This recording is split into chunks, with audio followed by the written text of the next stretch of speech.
দোষ ছিল? সে একজন মেধাবী স্টুডেন্ট ছিল, সে একটা পাবলিকে পড়া স্টুডেন্ট। আর যে পুলিশটা গুলি করছে টোকায়ের বাচ্চা, টোকাই ওই ম্যাট্রিক পাস করছে, আচ্ছা ম্যাট্রিক পাসই করে নাই, টোকায়ের বাচ্চা। ও একটা স্টুডেন্ট, একটা পাবলিক ইউনিভার্সিটিতে চান্স পেতে যে কত কষ্ট হয় সেটা আমরা জানি।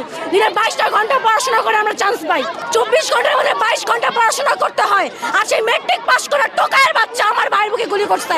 মুক্তিযুদ্ধ তো মরে গেছে, সে কবে? তার নাতিপুতিরা যে অধিকার, মুক্তিযোদ্ধাকে আমি রেসপেক্ট করি, আই প্রাউড অফ ইউ মুক্তিযোদ্ধা।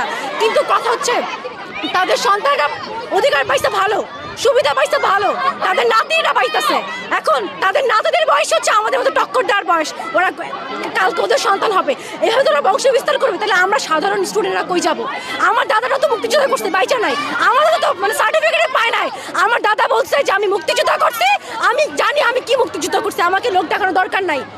সেই আমলে সার্টিফিকেট যারা করে নাই মুক্তিযোদ্ধা, ওরাও যায় লাইন ধরা যায় সার্টিফিকেট নিচ্ছে। আমার দাদা ছিল পিওর মুক্তিযোদ্ধা, উনি সার্টিফিকেট নেয় নাই। আমার নানার মুক্তিযোদ্ধার কোঠা আছে, বাট আমি নিজে কখনো চাই নাই।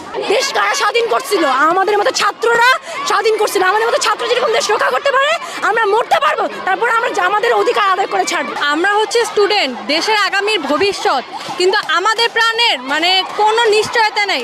আমি বাসা থেকে বের হওয়ার আগে আমার বাবা মার কপালে মানে চুমু খেয়ে আসছি যে যদি আর না দেখে। কেন? কারণ আমার জীবনের কোনো এখানে নিশ্চয়তা নাই। আমি বের হয়েছি, আমি এখনো শিওর না আমি ঠিকভাবে বাসা যেতে পারবো কিনা। এটা কেন? আমরা কি এই দেশ স্বাধীন করছি?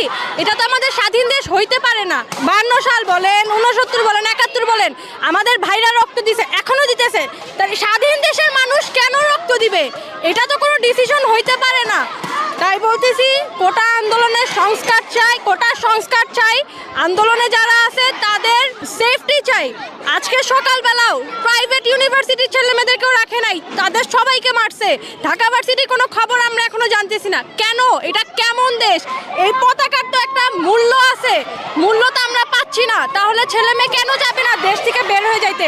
সবাই চাই বাইরে চলে যাইতে। কেন? কারণ এই দেশে কোনো সেফটি নাই। আমরা এখানে সাধারণ স্টুডেন্ট, আমাদের বড় ভাইয়ারা সামান্য একটা আন্দোলন নিয়ে, কোঠা আন্দোলন, আমাদের নিজেদের অধিকার আদায়ের আন্দোলন, এর জন্য আমরা রাজপথে রক্ত দিয়েছি। বিশ্বের এমন কোনো দেশ নাই যেখানে এই কোঠার জন্য রক্ত দিয়েছে। আর সেই আমরা এখন মনে পড়ে গেছে 1952 সালের কথা, তখনও বলেছে সবাই যে 1952 এমন কোনো দেশ নাই যার জন্য যেই দেশে ভাষার জন্য শুধু রক্ত দিয়েছে। আমাদের দেশ কেন? আমরা এখন স্বাধীন দেশ না, কেন রাজপথে রক্ত ঝরবে? কেন আবু সাইদ ভাইয়া মারা গেল? কেন আসিফ ভাইয়া মারা গেল?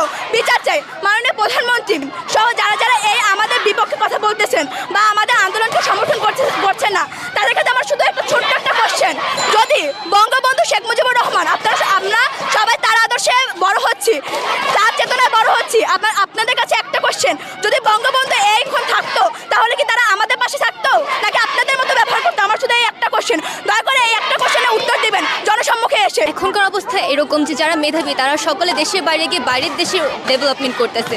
যদি আমাদের দেশে থেকে মেধাবীদের চাকরি না হয় তাহলে আমাদের দেশে ডেভেলপমেন্ট হবে কিভাবে? সবাই দেশ ছেড়ে বাইরের দেশে ডেভেলপমেন্ট করছে, কারণ আমাদের দেশে চাকরির অভাব। এখন আমরা এটা সকলের বোঝা উচিত যে স্টুডেন্টসদেরকে দমানো সম্ভব না। যদি স্টুডেন্টসদেরকে দমানো সম্ভব হতো তাহলে আজকে আমাদের মাতৃভাষা উর্দু হতো। আমাদের অধিকার যতদিন আমরা না পাবো, আমাদের মেধার যতদিন না মূল্যায়ন করা হবে, ততদিন আমাদের এই আন্দোলন চলতেই থাকবে। আন্দোলন